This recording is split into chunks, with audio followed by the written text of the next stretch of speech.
ಏನಪ್ಪ ಯಜಮಾನನೊಂದ್ಸಲ ಹೇಳಿದ್ರೆ ಕೇಳು. ನೀ ಪದೇ ಪದೇ ಬಂದ್ರೆ ಹೆಂಗೆ? ಯಜಮಾನ್ರು ಹುಷಾರ್ ತಪ್ಪವ್ರೆ. ಅದು ಆಗಲ್ಲ, ಒಂದೇ ಒಂದ್ಸಲ. ಮತ್ತೆ ಹೇಳಿಸ್ಕೋಬೇಡಿ, ಮನೆಗೆ ಹೋಗಿ.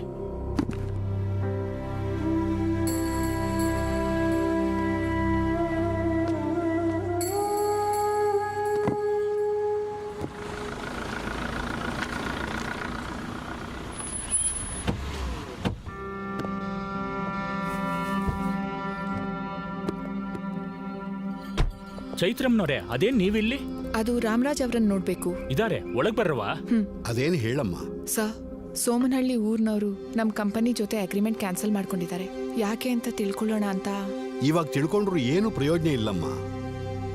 ಅವರು ಫೀಲ್ಡ್ ಸೈನ್ಸ್ನವ್ರ ಜೊತೆ ಅಗ್ರಿಮೆಂಟ್ ಮಾಡ್ಕೊಳ್ತಿದ್ದಾರೆ. ಫೀಲ್ಡ್ ಸೈನ್ಸ್ ಅವ್ರ ಜೊತೆನಾ? ಯಾಕೆ ಸರ್? ಈ ಸಲ ಬೆಳೆ ತುಂಬಾ ಚೆನ್ನಾಗಿ ಬಂತು. ಪ್ರತಿ ಸಲದ ಹಾಗೆ ಈ ಸಲನೂ ಬೆಳೆನ ಭೀಷ್ಮ ಕಂಪ್ನಿ ಲಾರಿಲೇ ತುಂಬಿಸಿ ಕಳಿಸಿದ್ರು. ಬೆಳೆದಿರೋ ಬೆಳೆಗೆ ದುಡ್ಡು ಬರುತ್ತೆ ಅಂತ ರೈತರು ತುಂಬಾ ನಿರೀಕ್ಷೆ ಮಾಡ್ತಿದ್ರು. 1 ವಾರ ಕಳೆದ ಮೇಲೆ ತುಂಬಿಸಿ ಕಳಿಸಿರೋ ಬೆಳೆ ಅದೇ ಲಾರಿಗಳಲ್ಲಿ ವಾಪಸ್ ಬಂತು. ಏನ್ರಯ್ಯ ಇದೆಲ್ಲ ಅಂತ ಕೇಳಿದ್ರೆ ರಾಸಾಯನಿಕ ಮಿಶ್ರಣದ ಬೆಳೆ ಅಂತಂದ್ರು. ಅಯ್ಯಯ್ಯೋ, ಹಾಗೇನಿಲ್ಲ, ನಾವು ಯಾವಾಗಲೂ ಕಳಿಸೋ ರೀತಿಯಲ್ಲೇ ಕಳಿಸಿರೋದು ಅಂತ ಹೇಳಿದ್ರು. ಎಲ್ಲಾನು ಅಲ್ಲೇ ಸುರಿದು ಹೋಗ್ಬಿಟ್ರು. 1 ವಾರ ಕಳೆದ ಮೇಲೆ ವಾಪಸ್ ಬಂದ ಫಸಲು, ತರಕಾರಿ ಎಲ್ಲ ಹಾಳಾಗಿ ಹೋಗಿತ್ತು. ಆ ನೊಂದ ರೈತರು ನಿಮ್ಮ ಕಂಪನಿ ಸಹವಾಸನೆ ಸಾಕು ಅಂತ ಅಂದ್ಕೊಂಡ್ರು. ಆಗ್ಲೇ ಆ ಊರಿನ ಮುಖ್ಯಸ್ಥ ಇದೇ ಒಳ್ಳೆ ಸಮಯ ಅಂತ ಅಂದ್ಕೊಂಡ. ಪ್ರತಿ ಸರಿ ಕಷ್ಟಪಟ್ಟು ಬೆಳೆದು ದೇವ್ರಿಗೆ ದೀಪ ಹಚ್ಚಿ ಅವರು ತಗೋತಾರೋ ಇಲ್ವೋ ಅಂತ ಕಾಯ್ತಿರ್ತೀರಾ? ನಮ್ಮೆಲ್ಲರೂ ಒಳ್ಳೇದಕ್ಕೋಸ್ಕರ ಫೀಲ್ಡ್ ಸೈನ್ಸ್ ಕಂಪನಿಯವ್ರ ಜೊತೆ 2 ದಿನದಲ್ಲಿ ಅಗ್ರಿಮೆಂಟ್ ಮಾಡಿಸ್ತೀನಿ. ಭೀಷ್ಮ ಕಂಪನಿಯವ್ರು ನಿಮಗೆ ಕೊಡೋ ದುಡ್ಡಿಗಿಂತ 2 ಪಟ್ಟು ಹೆಚ್ಚಿಗೆ ಕೊಡಿಸ್ತೀನಿ. ಪುರುಷೋತ್ತಮ, ಏನಯ್ಯ ಇದು? ಏನೋ ಒಂದ್ಸಲ ಅವರಿಂದ ತಪ್ಪಾಗಿದೆ ಅಂತ ಅದನ್ನೇ ಅವಕಾಶವಾಗಿ ತಗೊಂಡು ನಿನ್ನ ಸ್ವಾರ್ಥಕ್ಕೋಸ್ಕರ ಈ ಭೂಮಿನೇ ಪಣಕ್ಕಿಡ್ತಿದ್ಯಲ್ಲ. ನಿಮ್ಮೆಲ್ಲರ ಪರವಾಗಿ ನಾನು ಭೀಷ್ಮ ಅವ್ರ ಹತ್ರ ಮಾತಾಡ್ತೀನಿ. ನನಗೊಂದು ಅವಕಾಶ ಕೊಡಿ. ಈಗಲೇ ಫೋನ್ ಮಾಡ್ತೀನಿ ನಾನು. ಅಲ್ಲ ರಾಮರಾಜ್ರೆ, ಏನೋ 1 ಸಲ ತಪ್ಪು ನಡೀತು ಅಂತ ಅಷ್ಟು ಸಲೀಸಾಗಿ ಹೇಳ್ತಾ ಇದ್ದೀರಾ? ಈ ಮಾತಿಗೆ ನಾನಾಗಿರೋದಕ್ಕೆ ಸುಮ್ಮನಿರೋದು. ಅದೇ ನೋವಿಂದ ಬಳಲ್ತಿರೋ ರೈತರಾದ್ರೆ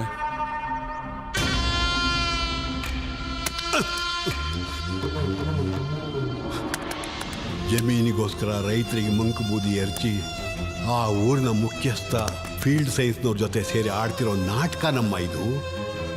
ನನಗೆ ತಿಳಿದಿರೋ ಹಾಗೆ ಇವತ್ತೇ ಎಲ್ಲರ ಹತ್ರ ಸೈನ್ ಮಾಡಿಸ್ಕೊಳ್ತಿದ್ದಾರೆ. ಭೀಷ್ಮ ಅವರಿಗೆ ಗೊತ್ತಾದರೆ ಈ ವಯಸ್ಸಿನಲ್ಲೂ ಎಲ್ಲಿ ಹೋರಾಟ ಮಾಡೋಕೆ ಬರ್ತಾರೋ ಅಂತ ಫೋನು ಮಾಡಲಿಲ್ಲ ನಾನು. ಬನ್ನಿ ಸರ್, ಅಲ್ಲಿಗೆ ಹೋಗೋಣ. ನೀನ್ ಸ್ವಲ್ಪ ಹೊರಗಡೆ ಹೋಗ್ತೀಯಾ ಪ್ಲೀಸ್? ಚೈತ್ರ, ನಾನು ಮಾತಾಡಕ್ ಬಿಡು ಪ್ಲೀಸ್. ಪ್ಲೀಸ್.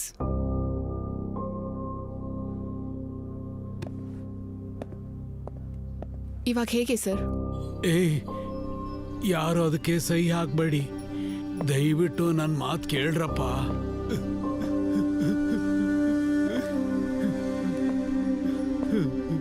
ತಾತ, ಯಾಕೆ ಅಳ್ತಿದ್ದೀರಾ? ಇನ್ನು ಸ್ವಲ್ಪ ಹೊತ್ತಲ್ಲಿ ಎಲ್ರ ಬದುಕು ಮುಳುಗೋಗ್ತಾ ಇದ್ರೆ ಅಳದೆ ಇನ್ನೇನ್ ಮಾಡ್ಬೇಕಪ್ಪ ಹೇಳು? 7 ವರ್ಷಕ್ಕೂ ಮುಂಚೆ ನನ್ನ ಮಗ ಹೊಲದಲ್ಲಿ ಕೀಟನಾಶಕಗಳನ್ನ ಸಿಂಪಡಿಸ್ಬೇಕಾದ್ರೆ ಉಸಿರಾಡಕ್ಕಾಗದೆ ಪ್ರಾಣ ಬಿಟ್ಟ. ಅವನಾಗೆ ಯಾರ ಮಗನೂ ಸಾಯಬಾರ್ದು ಅಂತ, ಭೂಮಿ ತಾಯಿ ವಿಷ ಆಗಿ ಬದಲಾಗಬಾರ್ದು ಅಂತ ನಮ್ಮೂರಲ್ಲಿ ಮೊದಲನೇ ಬಾರಿಗೆ ಸಾವಯವ ಕೃಷಿನ ಶುರು ಮಾಡ್ಕೊಂಡ್ರಪ್ಪ.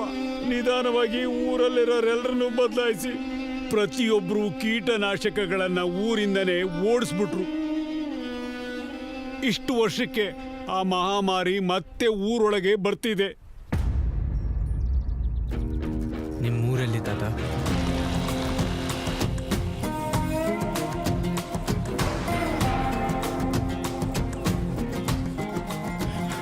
ಯಜಮಾನ್ರೆ, ಆ ಹೊಸ CEO ರಾಮಣ್ಣನ್ ಕರ್ಕೊಂಡು ಸೋಮನಹಳ್ಳಿ ಕಡೆ ಹೋಗ್ತವ್ರೆ. ಅಯ್ಯಯ್ಯೋ, ಒಂಟಿಯಾಗಿ ಯಾಕೆ ಹೋಗಿದ್ದಾರೆ? ಆ ಮುಖ್ಯಸ್ಥ ಒಳ್ಳೆಯವನಲ್ಲ. ನಮ್ಮ ರೈತರು ತುಂಬಾನೇ ನಂಬಿಕಸ್ತರು. ಎಲ್ಲನೂ ಸರಿಯಾಗೇ ಇರುತ್ತೆ. ನೀವು ಸ್ಟಾಂಪ್ ಹಚ್ಚಿ.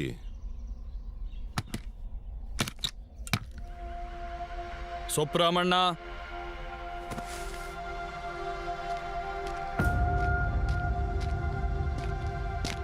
ಇಲ್ಲೊತ್ತಯ್ಯ.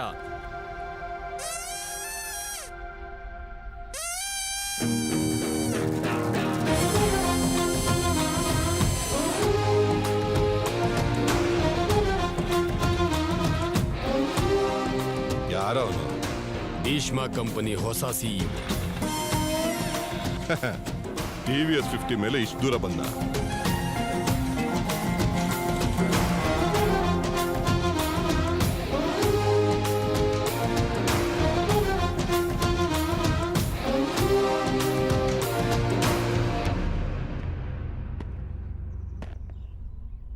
ಇಷ್ಟ ಕಾಲ ನಿಮ್ಮನ್ನ ಸಂತೋಷವಾಗಿ ನೋಡ್ಕೊಳ್ತಿದ್ ಭೀಷ್ಮ ಕಂಪ್ನಿ ಈ ವರ್ಷ ನಿಮಗೆ ತೊಂದರೆ ಕೊಟ್ಟಿದೆ ಅಂದ್ರೆ ಹೇಗ್ ನಂಬಿದ್ರಿ?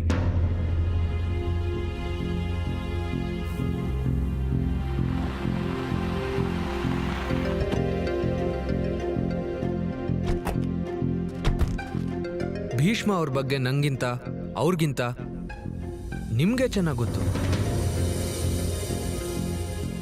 ನಷ್ಟ ಆಗಿರೋ ಪ್ರತಿ ರೈತರಿಗೆ ನ್ಯಾಯ ಒದಗಿಸುವಂತ ನನ್ನಿಲ್ಲಿ ಕಳಿಸಿದ್ದಾರೆ.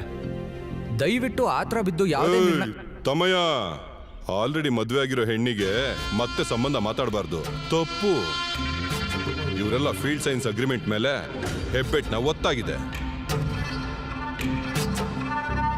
ಇವನೇ ಕೊನೆಯವನು.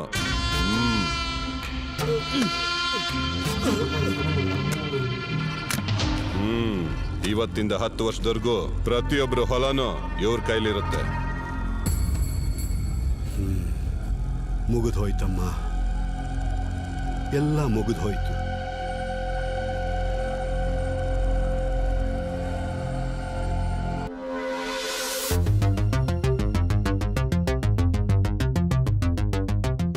ಸರಿ, ನಮ್ ಕಂಪ್ನಿ ಮೇಲಿರೋ ಕೋಪಕ್ಕೆ ನಿಮ್ ಜೊತೆ ಅಗ್ರಿಮೆಂಟ್ ಮಾಡ್ಕೊಂಡ್ರು. ನಿಮ್ ಕಂಪ್ನಿ ಇಷ್ಟ ಆಗದೆ ಇದ್ರೆ ಕ್ಯಾನ್ಸಲ್ ಮಾಡ್ಕೋತಾರೆ. ಏನು ಕ್ಯಾನ್ಸಲ್ ಮಾಡ್ಕೋತಾರ? ಅವನ್ ಕನ್ನಡಕ ತೆಗ್ದ ಅಂದ್ರೆ ಏನೋ ಡೇಂಜರು ನಮ್ಗ ಇಲ್ಲ ಅವನ್ಗೆ. ರೈತರ ಪೇಪರ್ಸ್ಗೆ ರೂಲ್ಸ್ ಹಿಡ್ದೇ ಇರೋದಕ್ಕೆ ನಿಮ್ ಹಾಗೆ ಬುದ್ಧಿ ಇಲ್ದವ್ರು ಅನ್ಕೊಂಡ್ರ? 20 ಲಾಯರ್ಗಳ ಹತ್ರ ಪಕ್ಕಾ ಕ್ಲಿಯರ್ ಆಗಿ ಚೆಕ್ ಮಾಡಿಸಿ ಬರ್ಸಿದೀನಿ ಅಗ್ರಿಮೆಂಟ್. ಏನು ಮಾಡಕ್ಕಾಗಲ್ಲ. ನಾವು ಕೋರ್ಟ್ಗೆ ಹೋಗ್ತೀವಿ ಸರ್. ಅಬ್ಬಾ, ಈ ಕ್ಲಾಸಸ್ ಮೇಲೆ ಸೈನ್ ಮಾಡಿದ್ರೆ ಸುಪ್ರೀಂ ಕೋರ್ಟಿಗೆ ಹೋದ್ರು ಶಟಲ್ ಕೋರ್ಟ್ ಅಷ್ಟು ಲ್ಯಾಂಡ್ ಸಿಗಲ್ಲ, ತಿಳ್ಕೊ. ಇದು ಅನ್ಯಾಯ ಅಲ್ವಾ ಸರ್? ಇದ್ಯಾವ ಅನ್ಯಾಯ? ನಿಜವಾದ ಅನ್ಯಾಯದ ಬಗ್ಗೆ ಹೇಳ್ಬಿಡ್ಲಾ? ಸುತ್ತ ನಮ್ಮವ್ರೆ. ಅಷ್ಟಕ್ಕೂ ಇವ್ರು ಕಳ್ಸಿರೋ ಬೆಳೆ ನಿಮ್ಮ ಕಂಪನಿಯವ್ರಿಗೂ ಬರಲೇ ಇಲ್ಲ. ನಿಮ್ಮ ಎಕ್ಸಿಕ್ಯೂಟಿವ್ನ ಕರೀಸಿ ಮಧ್ಯದಲ್ಲೇ ಲಾರಿ ನಿಲ್ಸಿ ನಮ್ ಗೋಡನ್ನಲ್ಲೇ ಇರಿಸಿ 1 ವಾರ ಆದ್ಮೇಲೆ ವಾಪಸ್ ಕಳಿಸ್ಕೊಟ್ರು. ಬೆಳೆ ಬರ್ಲಿಲ್ಲ ಅಂತ ನೀವು ಅದನ್ನ ವಾಪಸ್ ಕಳ್ಸಿದೀರ ಅಂತ ಅವರು. ಪಕ್ಕಾ ಪ್ಲಾನಿಂಗ್ ಮಾಡಿರೋ. ಇದು ಅನ್ಯಾಯ ಕಂಡ್ರು. ಬನ್ನಿ.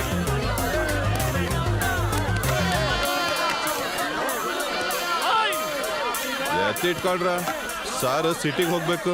ಒಬ್ನು ಇಲ್ಲಿಂದ ಆಚೆ ಹೋಗ್ಬಾರ್ದು. ಅಯ್ಯಯ್ಯೋ, ಸೈನ್ ಮಾಡಿದೀವಿ ನಾವು, ಹೆಬ್ಬೆಟ್ಟೊತ್ತಿದೀವಿ ನಾವು, ಇವಾಗ ಹೇಗೆ ಅಂತ ನೀವು ಯಾರು ನೊಂದ್ಕೋಬೇಡಿ. ಯಾಕಂದ್ರೆ ನಿಮ್ಮ ಅಗ್ರಿಮೆಂಟ್ ತಗೊಂಡು ಯಾವೊನ್ನು ಜೀವಂತವಾಗಿ ಆಚೆ ಹೋಗಕ್ ಬಿಡಲ್ಲ ನಾನು.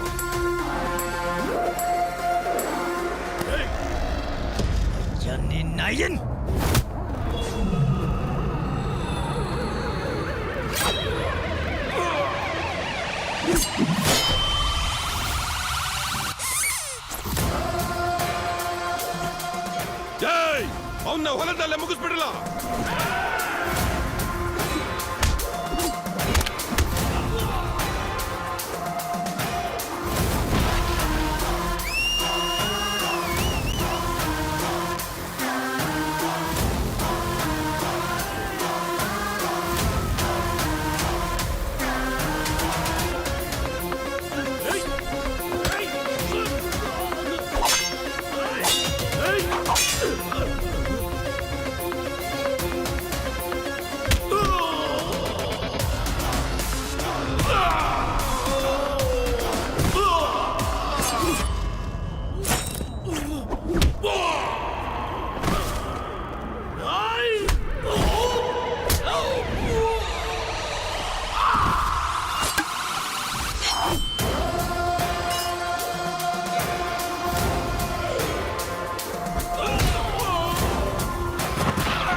ಕಿವಿ ಯಾಕೆ ಮುಚ್ಕೊಂಡೆ?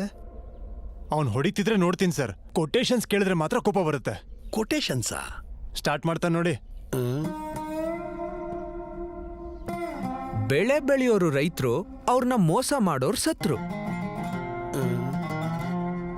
ಗಾಳಿಯಲ್ಲಿ ಹಾರೋದ್ ಕೈಟು, ಈಗ ನಿನ್ನ ಏನ್ ಮಾಡಿದ್ರು ರೈಟು. ಪ್ರಶಾಂತವಾಗಿದೆ ಅಲ್ವಾ?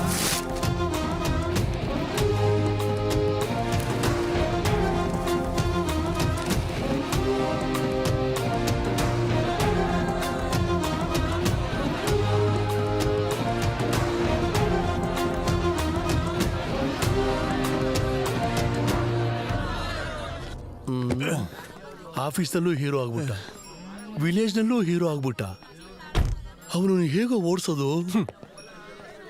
ಅಕ್ಕನ್ಗೆ ಗತಿ ಇಲ್ಲದೆ ಅವಲಕ್ಕಿ ತಿಂತಿದ್ರೆ ತಂಗಿ ಬಂದು ಚಿಕನ್ ಬಿರಿಯಾನಿ ಕೇಳ್ದಂಗಿದೆ ಸರ್. ನನಗೆ ಎಷ್ಟು ಸೀನ್ ಇದ್ದಿದ್ರೆ ಗೋಲ್ಡ್ ಮೆಡಲಿಸ್ಟ್ ಆದವನು ಡ್ರೈವರ್ ಆಗ್ತಿದ್ನ, ನೀವೇ ಹೇಳಿ. ಕರೆಕ್ಟ್ ಅಲ್ವಾ? ನಮ್ಮ ಭೀಷ್ಮ ಅವ್ರನ್ನ, ಆ ಕಂಪನಿನ ತುಂಬಾ ಚೆನ್ನಾಗಿ ನೋಡ್ಕೊಳ್ಳಿ. ತಪ್ಪದೆ ನೋಡ್ಕೋತೀನಿ ಸರ್.